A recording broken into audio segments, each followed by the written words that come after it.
Friends, thank you so much for being with us at our first ever Belonging Summit.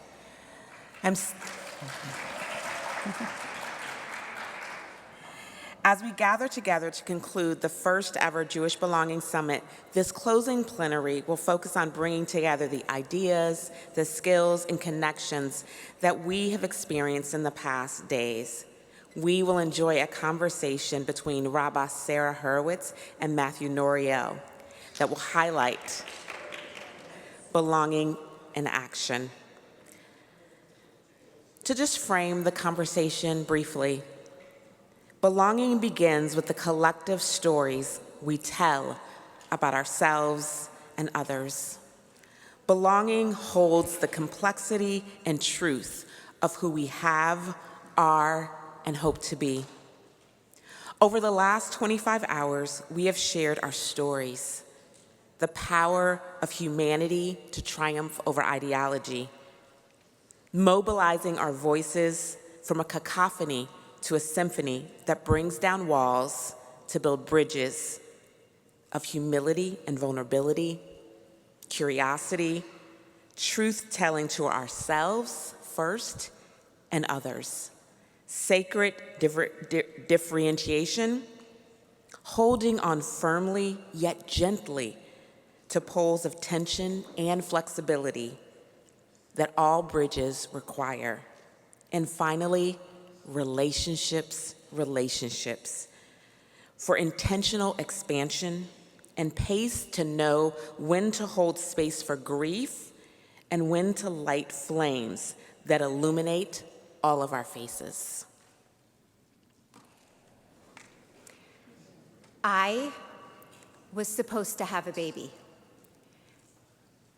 Actually, I was supposed to have 6.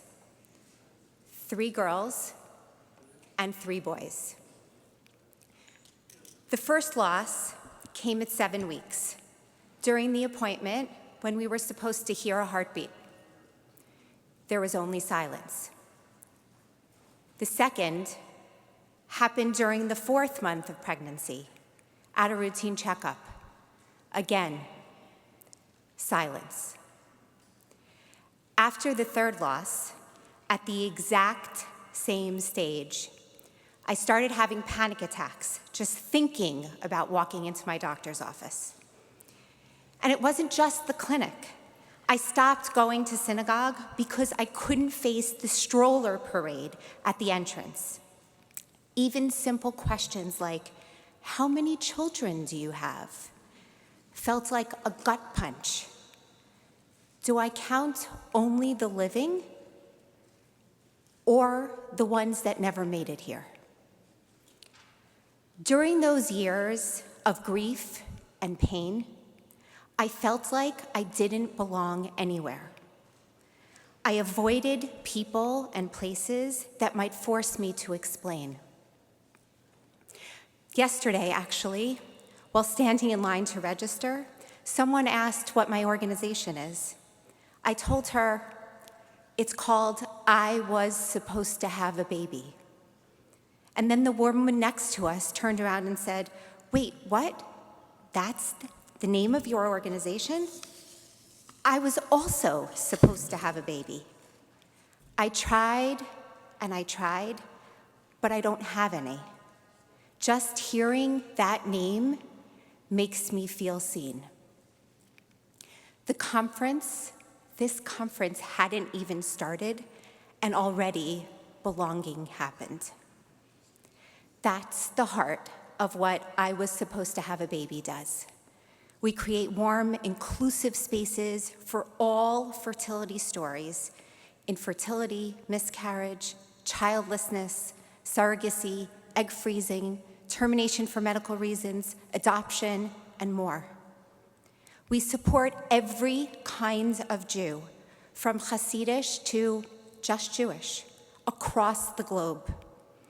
Our special sauce is impactful storytelling and heartfelt support through our social media and podcast called Talking Away the Taboo, and teaching loved ones and workplaces, clergy and communities to better show up for those in pain.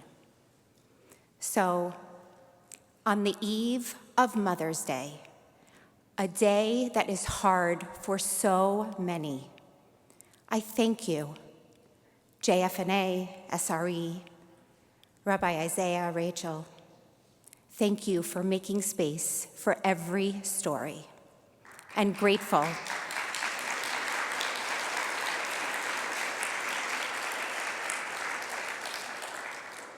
I'm grateful that we can continue building this together.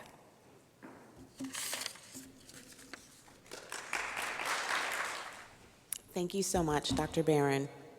Now, I want to call up our illustrious guests, Rabbi Sara Hurwitz and Matthew Nouriel.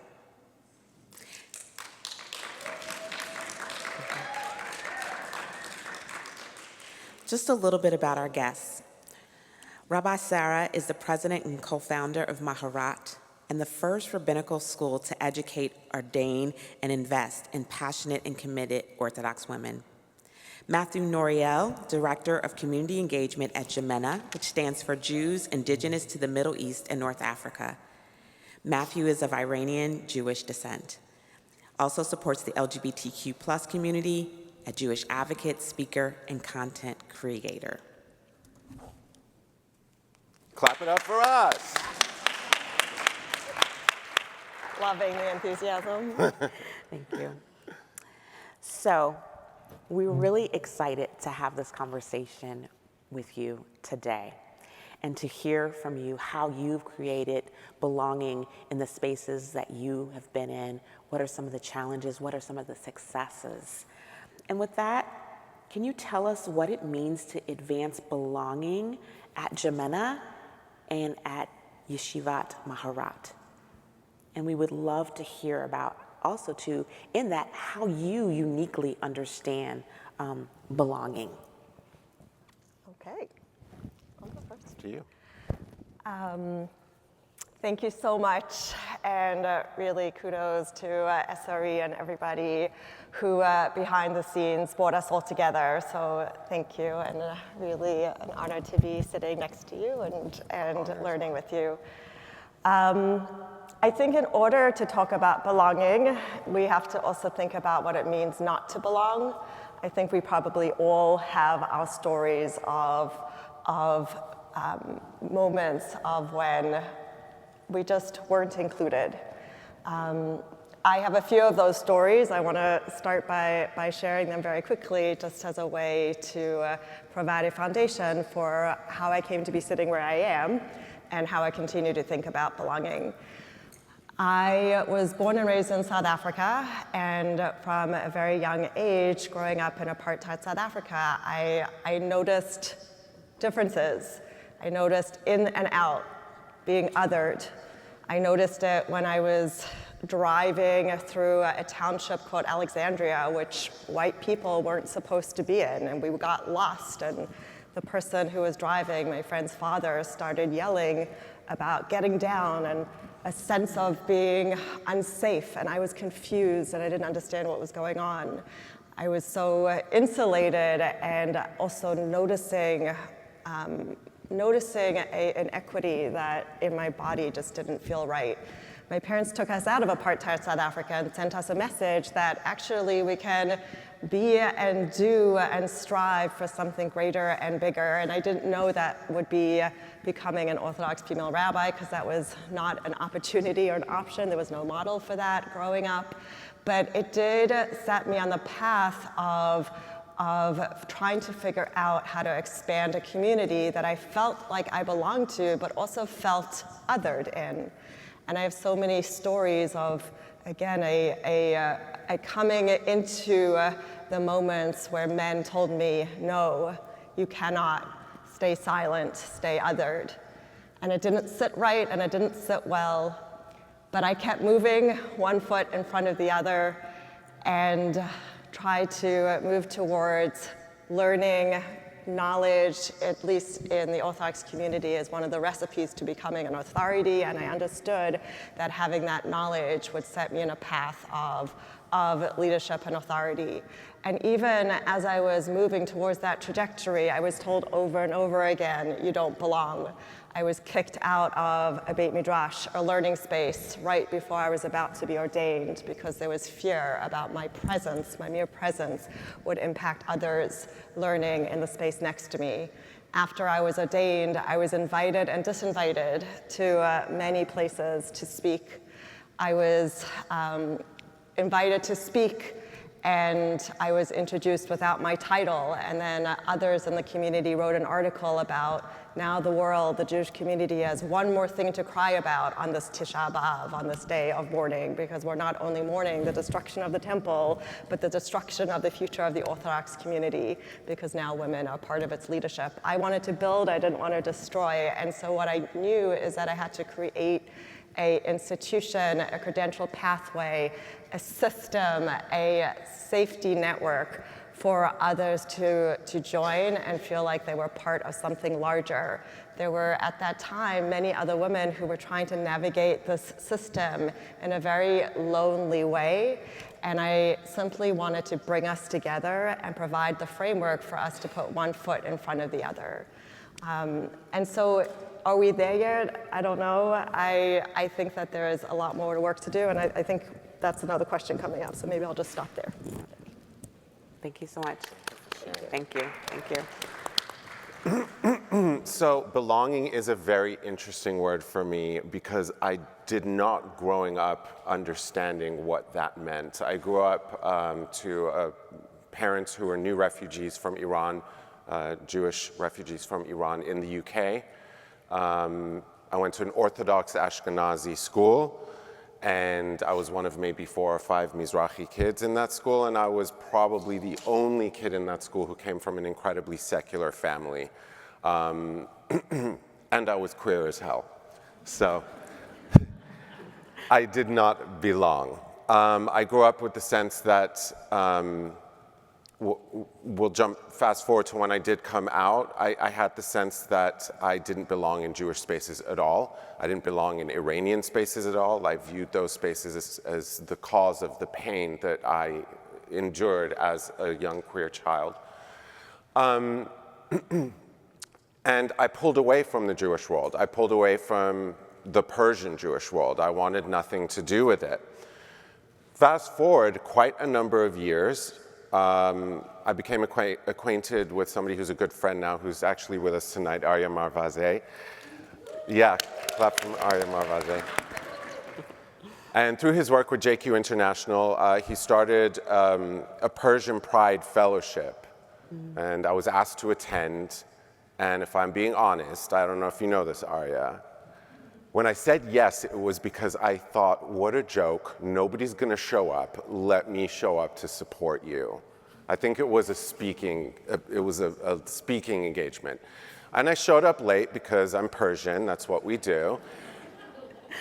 And it was standing room only. I had to stand in the back, and I'd realized that in this 10, 15 years that I pulled away from my Jewish identity, which, by the way, sidebar, you can't pull away from your identity. You just can't, no matter how hard you tried. And believe me, I tried.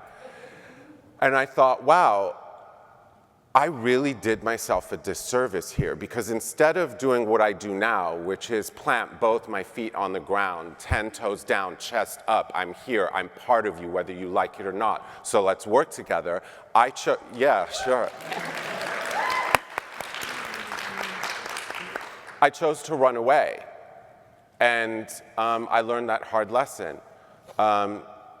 Then began this journey of sort of reintegrating myself reacquainting myself with who I was, because I'd spent so much time focusing on my queer identity and all of that, which was fantastic, but I forgot the other sides of who I was, being Iranian, being Jewish, and I started to reacquaint myself, got more involved in Jewish communal life on a volunteer basis, and then I thought, I'm gonna make a career switch. This is the direction I wanna go in. I wanna work in the Jewish communal world. And I was coming from a nice paying gig at YouTube, Google, doing events for them, and I started applying, and I thought, wow, they're gonna really value me. And I started applying, at different Jewish nonprofits, all the way from legacy organizations to small organizations. And on a couple of occasions, I got 2 or 3 interviews and then was turned down. And I was repeatedly being turned down. And I would see the people that they were hiring in my stead were American, Ashkenazi, I think just about in every single instance.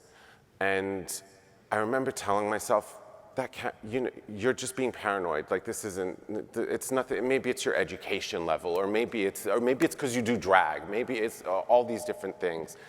And it got to the point that I was ready to give up and go back to doing the kind of work that I was doing. And I actually, Arya again, I didn't even think about this, but yes, Arya suggested, he said that, there's an organization called Jemena, Jews Indigenous to the Middle East and North Africa. I said, yeah, okay, I've heard of them. He said they're hiring right now. And I said, I'm done. I'm too heartbroken right now. Obviously, this world doesn't want me in it. I don't belong. And that was that. About 4 hours later, I was like, you know what? Just send in your application, send in your resume, send in your cover letter, see what happens. And within a day, I received a call from our executive director, Sara Levin, and I had an interview. And I thought, okay, we're going to go through this again. I'm going to have an interview, and they're going to say no. And I got a second interview. Then I got a third interview. And then I got the job. And first, thank you.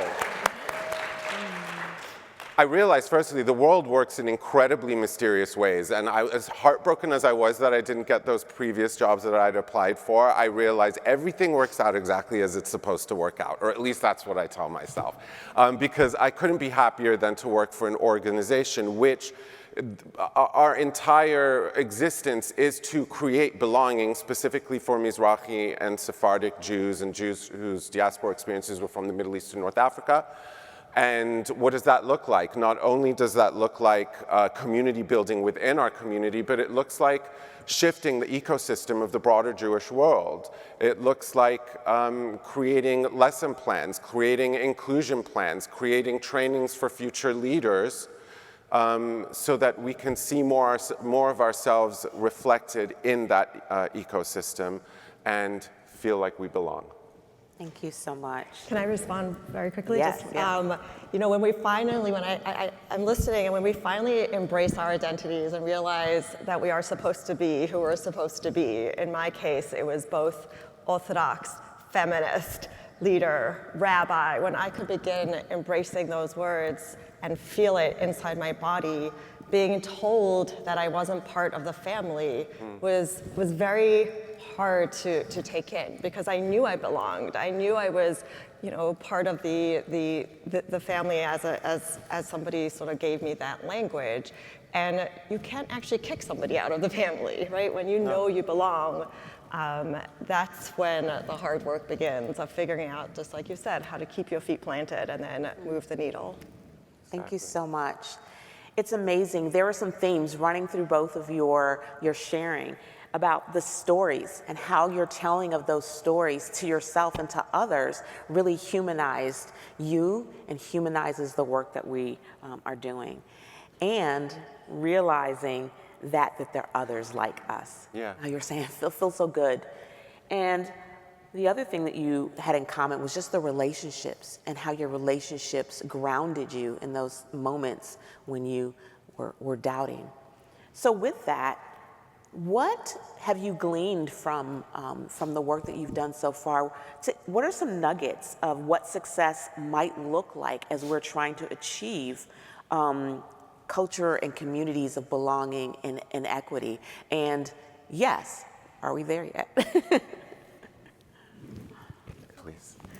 I think you can't be what you cannot see. And so from early on, part of what Maharat's strategy has always been is put facts on the ground as quickly as possible. And so the way we shifted the community, and we've been around for 16 years, started in 2009 with 3 students, and in June we are going to be graduating 25 more women, and we'll have 100 graduates out in the field, including Daphne. And I think that that's how change happens, is by putting people out in the world and proving and showing that not only can we, but we actually just do. Seeing the impact that each of these 100 women have had on particular communities is really wonderful to watch and beyond my imagination. Are we successful? I saw a New Yorker article many years ago, a New Yorker cartoon many years ago that I think about often. Some of you may have seen it. It's an image of children waiting to climb up steps or a ramp to their classroom, to school, and the steps and the ramp are covered in snow, and there's one person shoveling the steps. And this little boy in a wheelchair, the caption says, what about me? And the person who's shoveling the stairs says, well, there's more people going up the stairs, and so I'm just gonna finish this first so that they can go up, and then I'll get to the ramp. And the caption says, coming from this boy in a wheelchair, says, well, if you shovel the ramp, we can all go up the ramp. And I think that I've thought about that a lot, that image, and there's a lot to speak about, but I started thinking about what else is not said. What if the children jumped in to help the clearing away of the snow? What are some joyful, fun ways they could have started a snowball fight in order to remove all the snow? And I think what I am thinking, that this work is hard, and there's a lot of tension and very difficult moments, but trying to remember the reason for why we're doing it, that there's tremendous joy that we're trying to bring to the world, that we're trying to create a culture of belonging, but also elevating our community to make it better with more people sitting at the table and shaping the conversation, and really trying to do it with an element of joy so that we can all climb up the ramp together. Thank you so much. Thanks for reminding us that we can't do this without fun and joy. Thank you, Matthew. Sorry, could you repeat the question? Yes. In the work that you've been doing around belonging and equity, what are some things, some successes that you can highlight? And in this work, are we there yet? Are we captured Yeah, it? I mean, are we ever there yet, right? Exactly. I don't think we're there yet in terms of the work I do for Jimena, of course not. But I think the success has come in seeing the steps forward. It's not necessarily in seeing the end result or the end goal. We are seeing more and more Mizrahi and Sephardic Jews who are part of this world, and every time we do one of our Sephardic Leaders Fellowship programs and we see, anywhere from 6 to 10 to 15 people come out of that feeling empowered in who they are and feeling like they have a place in the Jewish communal world, is a success as far as I'm concerned. So. Thank you. Thank you. So I'm hearing creating models where there are none and creating those safety networks, and that you can't be what you can't see. And I love what you just told us, that it's not in the goal, it's in the journey, and appreciating that. Thank you so much. Of course.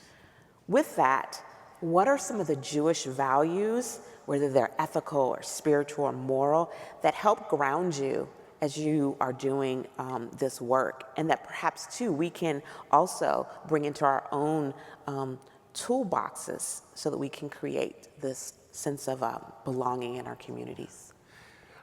So for me, the idea or the value of Jewish unity has really been, and I know it's a little cliche to say, but it's really been on my mind a lot lately. What does that look like, and what does that mean? And specifically, it's important now more than ever in a post-October 7th world, and seeing the anti-Semitism at the degree that it's reached, and it seems to be growing more and more every day. So for me personally, the challenge has also been like I said, what does Jewish unity look like? It's really easy to be unified with people that are like you. So it would be really easy for me to feel unified with fellow queer Jews or with fellow Iranian Jews, but I've had to really, really stretch myself and stretch my understanding of what unity means and extend it.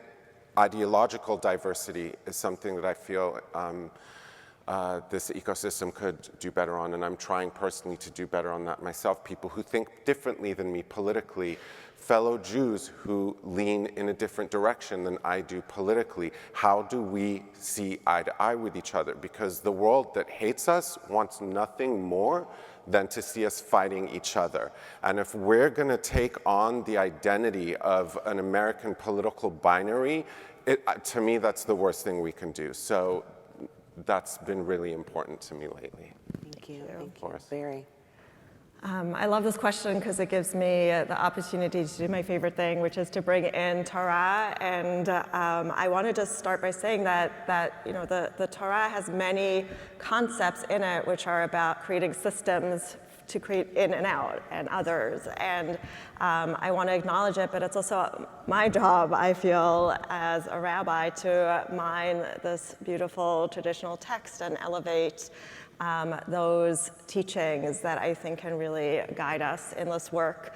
You know, the word kedusha could both mean separate, but it also means holiness, and trying to imbue the work with that kedusha of holiness and not otherness, I think is important. I think that the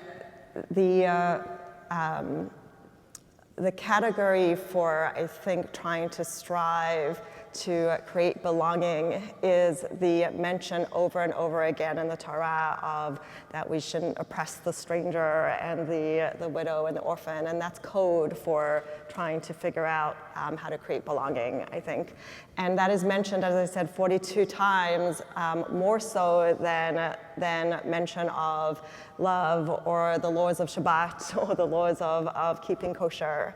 That is a profound value that the Torah mentions over and over again. And I think the reason it says, because we once were strangers, and there's a real drive to say that we have to see ourselves in any and every situation. And when we can see ourselves and try to, you know, we can't necessarily put our feet in other people's shoes, but when we can strive to take a step back, I think that will help us create a community of true belonging, compassion, and also recognizing that the human spirit has tremendous potential, and that if we can just, like, I don't know, believe in the goodness of people, hopefully, then maybe we will all actually elevate and take our community to better and greater heights. Thank you so much. I love that. Unity, not uniformity. And then mining the wisdom of the Torah to help us crack the code and let in a little bit more light in our eyes to see the potential in one another. Thank you so much. Can I add something, by Yes, the way, please. to the idea of Jewish unity? The work we do at Jemena is about letting people learn who we are, who are Mizrahi and Sephardic Jews, what is Mizrahi Sephardic history, heritage, culture. And I think that a mistake that a lot of people make is that they think that it's Mizrahim, Sephardim, Ethiopian, Jews Beta Israel, Ashkenazim, Jews from here, there, the other. Yes, we may all have had different lived experiences, but when I grew up learning Jewish history being like the Holocaust, the pogroms, and so on and so forth in Eastern Europe, and I never learned anything about my own history. And I just want to emphasize that Mizrahi and Sephardic Jewish history and heritage is not separate from Ashkenazi heritage in history. We are, at the end of the day, Am Yisrael. We are one people, and I think that we all need to start thinking in those terms, right? We are all one people, and our histories may have been fragmented in one way or another, but it's shared history. The Holocaust is my history as well, because I'm a Jew. And the experiences of Jews from the Middle East and North Africa is also your history, even though you may not have lived it. We are one people, and the sooner we all start thinking that way, I think the better off we will all be, and the better off the Jewish world will be. Thank you so much. Thank you so much. You can see we needed to hear that. So with that, as we wind up, a nugget or two of an idea, a new paradigm, or skills that you hope that we can take back with us. I'm fresh out of nuggets, so I'm okay. I'm kidding. I think you gave us one at the end. You know, with that history and learning. I think I'm like really obsessed with that whole concept right now. I've been ruminating on it so much, so I think that's really just to re-emphasize that, this to break away this idea of fragmentation within the Jewish world. It's important now more than ever.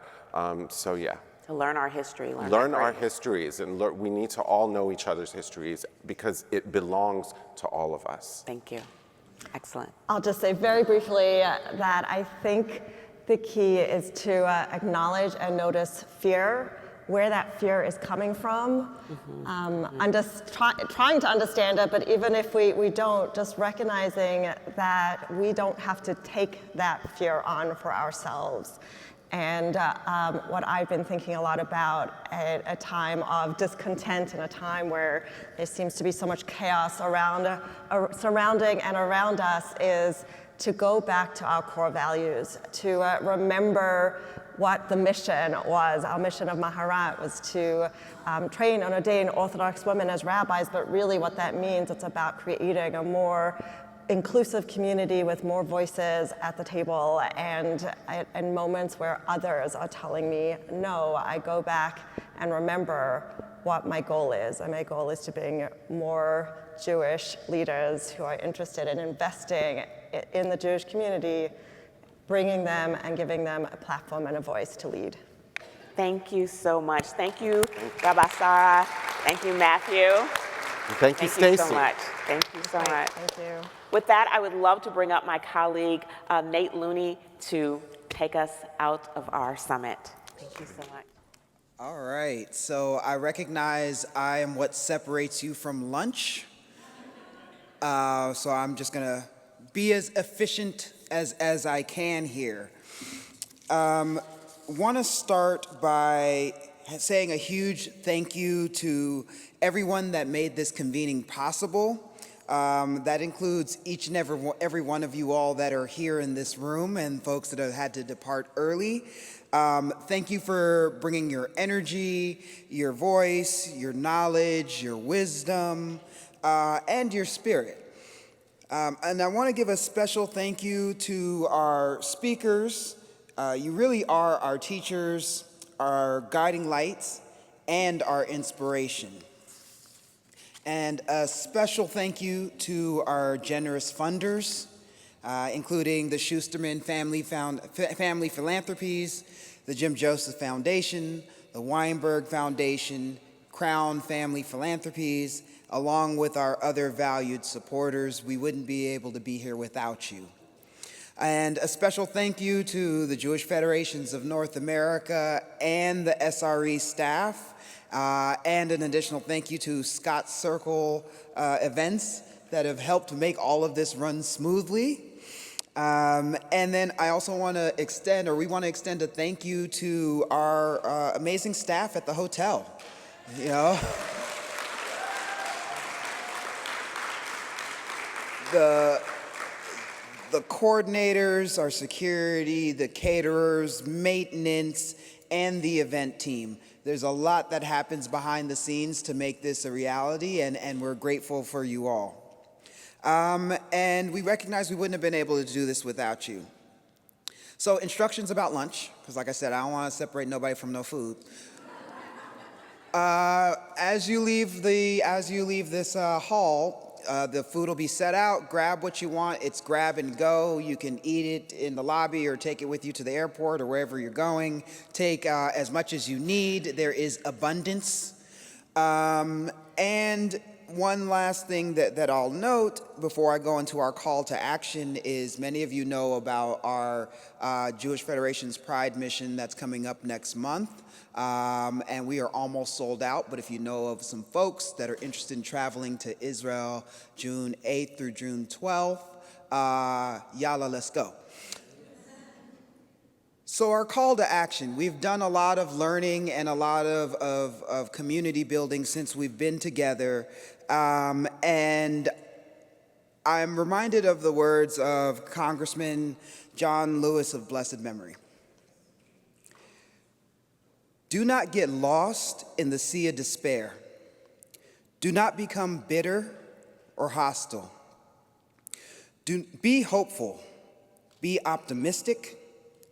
Never, ever be afraid to make some noise and get in good trouble. Necessary trouble. So, as we move forward to continue our work of fostering belonging in the Jewish community, let us all make some good trouble. Travel safe.